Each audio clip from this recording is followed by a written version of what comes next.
नमस्कार विद्यार्थी मित्रांनो, द रुपेश अकॅडमी या यूट्यूब चॅनलमध्ये आपले सहर्ष स्वागत आहे. आज आपण इयत्ता 5वी वर्गातील कविता बघणार आहोत. पुस्तके नावाची. पुस्तके फक्त 5 अक्षरी नाव म्हणजे या पुस्तकात आयुष्याचा सार दडलेला आहे. नेमकं पुस्तके काय काम करतात?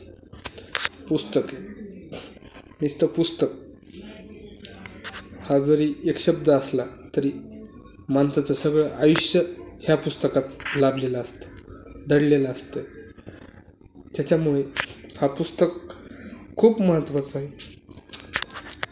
तर पुस्तकामध्ये आपण नुसतं पुस्तकाला पुस्तक म्हणलं तर आपल्या जीवनाला काही अर्थ राहणार नाही. संविधान हे एक सुद्धा पुस्तक आहे. पण जो जगण्याचा अधिकार, जो वावरण्याचा अधिकार, जो फिरण्याचा अधिकार, जो स्वतंत्रपणाचा अधिकार, हा संविधानाचं पुस्तक. या पुस्तकामुळे आपल्याला वेगवेगळे हक्क मिळाले. असेच काही पुस्तके आपण वाचलेली असतील, काही पुस्तके बघितली असतील. आता हे आपण 5वीचं मराठीचं पुस्तकसुद्धा बघितलेलं आहे. या पुस्तकात या कवितेच्या निमित्ताने आपण पुस्तकाविषयी माहिती घेणार आहोत आणि आपण या कवितेला सुरुवात करणार आहोत. पुस्तक सांगतात गोष्टी युगायुगांच्या, मानसांच्या, जगाच्या, वर्तमानाच्या, भूतकाळाच्या. म्हणजे आता पुस्तक सांगतात गोष्टी युगायुगांच्या. पुस्तक काय सांगतात? युगायुगांच्या म्हणजे प्रत्येक पिढ्यांच्या गोष्टी हे पुस्तक सांगतात.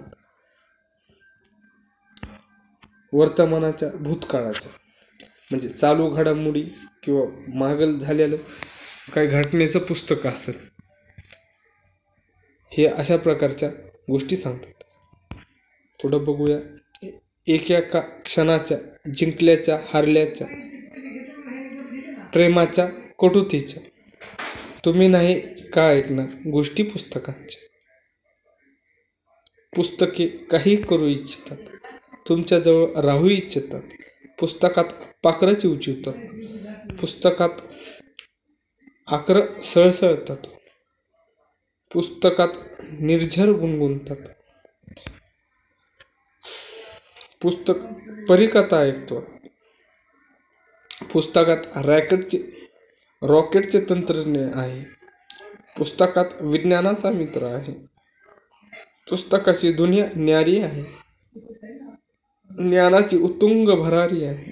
तुम्हाला नाही का जगायचं पुस्तकाच्या विश्वात? पुस्तक काही सांगू इच्छितात, तुमच्या जवळ राहू इच्छितात.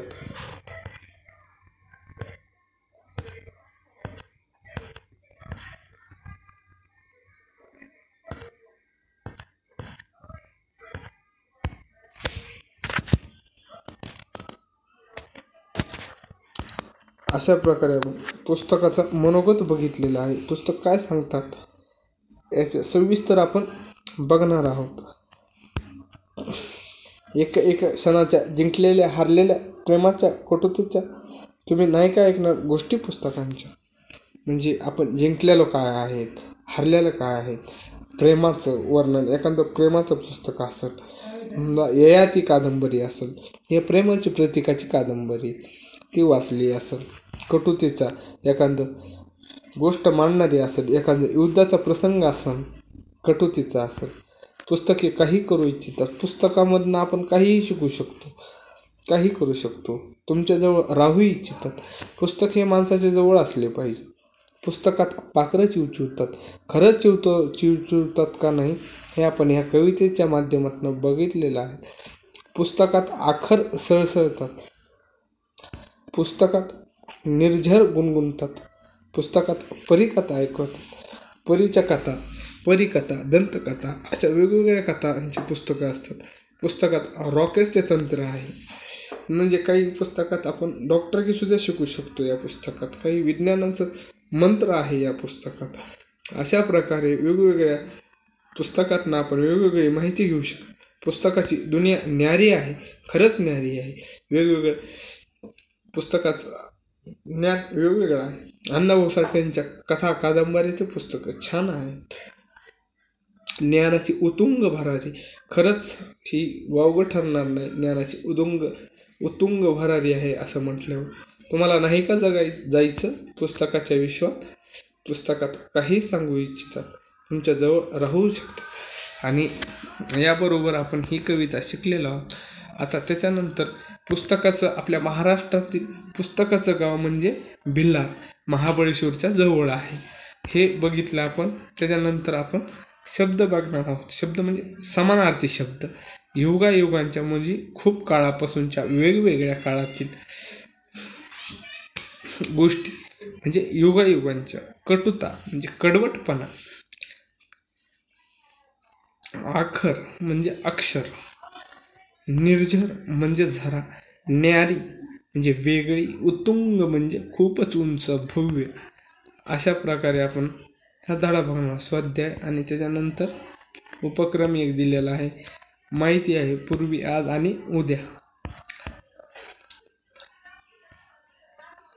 आता हे विशेषण वापरलेलं आपण एवढा परिचित बघू. पूर्वी आणि आज आणि उद्या. पुस्तके म्हणजे माहितीचा खजाना. पुस्तके नवनवीन गोष्टीची माहिती देतात, आपले ज्ञान वाढवतात, नवीन शब्दांची ओळख करून देतात. पुस्तके आपणास विचार करायला लावतात, आपल्या विचारांना दिशा देतात, ज्ञानाबरोबरच आपले मनोरंजन देखील करतात.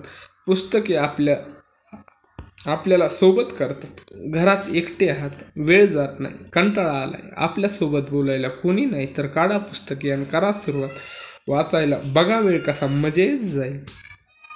केवळ गोष्टींचीच पुस्तके असतात असे नाही, थोर व्यक्तींची चरित्रे, प्रवास वर्णने, कथासंग्रह, काव्यसंग्रह, नाटके, कादंबऱ्या, ऐतिहासिक, वैज्ञानिक व निसर्गाशी संबंधित असणारी अनेक पुस्तके असतात. पूर्वी पुस्तके नव्हती, छपाई यंत्राचा शोध लागला नव्हता, तेव्हाही माणसं एकमेकांना संदेश, निरोप पाठवतच असत. आपले विचार, आठवणी लिहून ठेवत असत.